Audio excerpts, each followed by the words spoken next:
नमस्कार मित्रांनो, लग्नानंतर होईलच प्रेम या मालिकेच्या येणाऱ्या पुढील भागात आपल्याला खूप मोठा ट्विस्ट पाहायला मिळतोय.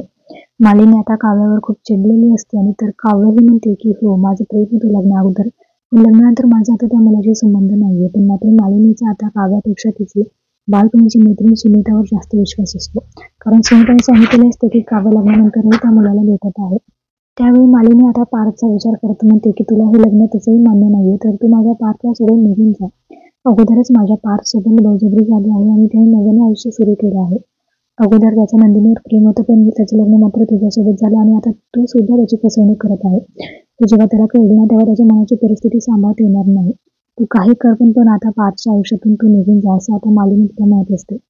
आता मित्रांनो, पण काव्य मात्र ठामपणे नकार देते आणि म्हणते की मी पार्थला सोडून कुठेही जाणार नाही. माझं पार्थवर प्रेम आहे, असे काव्य आता ठामपणे मालिनीला सांगत असते.